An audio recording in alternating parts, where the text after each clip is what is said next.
NBI re-rest back sa Timor-Leste. Ito ha. Saan ba yun? To.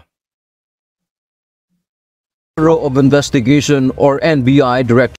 Ito mga kababayan, nakita ko din yung ibang mga vloggers na pahiya ang NBI. Oh, pumunta para sunduin si Tevez. Oh, umuwi, walang kasamang Tevez. Ayun. Sabi ko, grabe naman itong mga vloggers na to. Biruin mo, ganun yung itatitle mo, ganun yung sasabihin mo sa vlog, mga kababayan. Parang gusto mong ihiya yung National Bureau of Investigation, mga kababayan.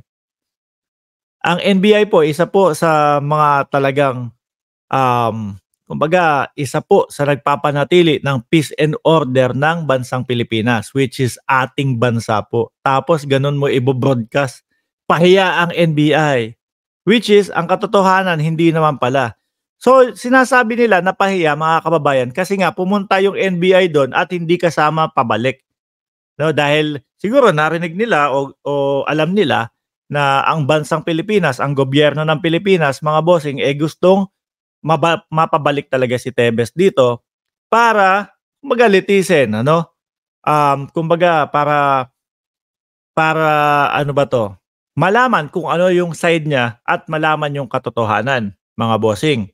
'Di ba? Tapos sasabihin mo, NBI pahiya kasi hindi na ibalik si Tevez. Yung unang punta pala, mga kababayan, yung unang pagpunta nila doon, siyempre hindi mo naman i-expect eh. No?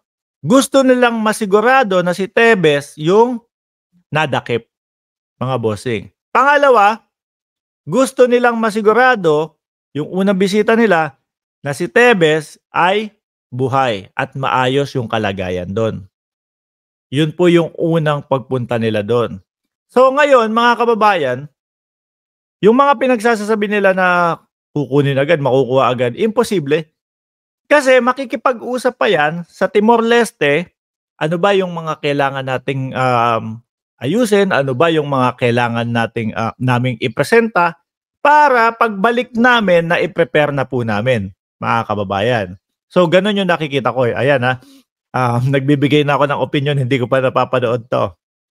Pasok! Medardo de Lemos revealed on Monday, March 25, the court proceedings on the red notice against expelled Negros Oriental 3rd District Representative Arnulfo Arnie Tevez Jr. would take a week to 40 days. The Philippine government will know thereafter whether or not Tevez will be allowed to be back in the Philippines. I-present si Congressman Tevez sa korte para malaman kung ano ang gagawin kasi ito daw ang proseso. Ganun daw ang proseso sa Timor. Ayan, narinig nyo naman po. Para malaman muna kung ano yung mga tamang proseso, ano yung mga gagawin nila para mapabalik si Tevez sa Pilipinas. Kung anong mga steps ang gagawin kung sakaling pagbibigyan ang hiling ng Pilipinas na may balik si Congressman. Yung mga uto-uto na mga viewers naman, no, paniwalang-paniwala na sa unang araw pagpunta ng NBI kasama na agad. Ano 'yun? Syempre kapag ikaw may pupuntahang something, aalamin mo muna 'di ba? Tapos saka ka babalik na kapag yung pagbalik mo na, dala mo na yung mga dokumento, dala mo na yung mga ebidensya. The Bureau submitted documents asserting that the former legislator should face trial in the Philippines. So yun naman ang naging usapan na pagdating namin doon, ibigay namin ang lahat ng dokumento sa kanila na susuporta sa posisyon ng NBI kung bakit nagkaroon ng red notice list kay Congressman Tevez. Tsaka mga kababayan, bago naman maging bago naman magtago, no? Itong si ex-congressman Tevez, mga kababayan. Dito naman po nagsimula yung yung mga kaso, dito naman po nagsimula yung mga ano tawag dito? Yung mga reklamo laban sa kanya, no? Tapos nung nawala na, hindi na makita, hindi na mahagilap, nagtago na, mga kababayan, idineklara na terorista ng ating gobyerno, mga bossing. So ngayon talagang syempre Interpol, yung mga ganyan, ayaw, lalo na yung mga ibang bansa, ayaw nila na mga may terorista sa kanilang lugar. So isa sa nakikita ko, pagkatapos lang ng mga hearing na yan, mga bossing, lipat na agad din yan sa Pilipinas kasi dito naman talaga originally, no, yung may reklamo. May kaso daw doon si Tebes, sabi ni Cheryl Santa Maria. De Lemos further said they encountered problems when they arrived in Timor-Leste and tried to get photographs of him to confirm the arrest. They were not simply allowed to see or talk to Tebes. Mukhang nararamdaman namin na talagang pinapahirapan kami. So, wala. Humingi kami ng audience kay President Horta. Nagpasalamat kami. Tinanggap kami. Kinausap kami ng mga siguro mahigit more or less mga 1 hour.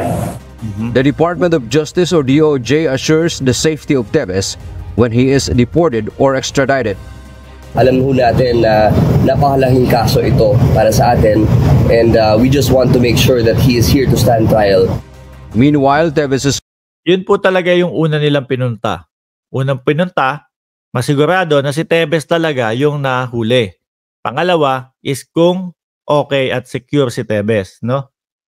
Si Atty. Topacio. Napansin ko sa lahat ng mga kliyente ni Atty. Topacio, parang karamihan nagtatago. Si Bantag ba? Si Atty. Topacio din ang ang may hawak ng kaso? Si Pastor, ayan. Hindi pa din lumilitaw hanggang ngayon. Tapos si Tebes, ayan, nagtago. Si Bantag ba? Nagtago ba yun? Siguro kapag talagang lumabas na yung arrest warrant o kung meron mang arrest warrant itong si General Pulboron, mga kababayan. No? Nako, baka ano tawag doon? Baka magtago na din yun. Pakinggan natin si Atty. Topacio. lawyer, Attorney Ferdinand Topacio, said the issue of deportation or extradition is not yet on the table while ongoing court proceedings. Dantiamento, UNTV, News and Rescue. We serve. Mapapauwi at mapapauwi din yan, mga kababayan. Kaya yung iba nako, wala yan. Sabi ni Action o Reaction, sorry Mark, nabastusan ako sa video nyo ni Nino Barsaga. Ang bastos ng sinabi, kaya unsubscribe na ako sa iyo. At click and don't recommend channel na. Ay, okay lang po. Salamat. Ulitin ko ulit. Sundan nyo po si Action and Reaction. Huwag nyo na din pong i-recommend yung channel natin. Okay, ayan. So, number 1 lawyer kasi ngayon, si Atty. Topacio, kaya siya madalas okay, talagang matindi. Si Bantag, iba ang abogado, small time lang, yayaning. Pero, yung mga hinahawakan ni Atty. Topacio, parang napapansin ko, parang medyo, parang ang nagiging nila, magtago, Every country has their own laws, and they will follow our own laws.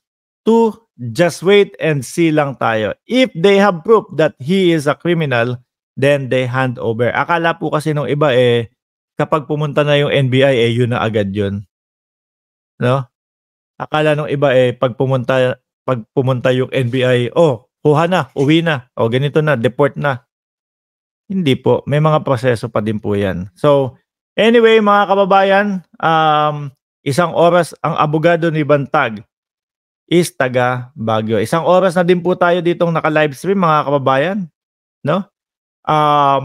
Doon po sa bago pa lang sa ating channel, huwag niyo pong kalimutan na i-subscribe, i-like and i-share itong livestream natin, mga boss, para mas madaming Pilipino yung talagang makumbinsi natin, no? Na ito presidente natin, no? Maayos ang ginagawa, maganda ang ginagawa. Kagaya na lang po nung nangyayari sa mga kakamping, no? Mas okay pa sila ngayon kaysa dito sa dating mga kakampi dapat natin. Muli, ako'y magpapaalam na. God bless po and ingat po tayong lahat.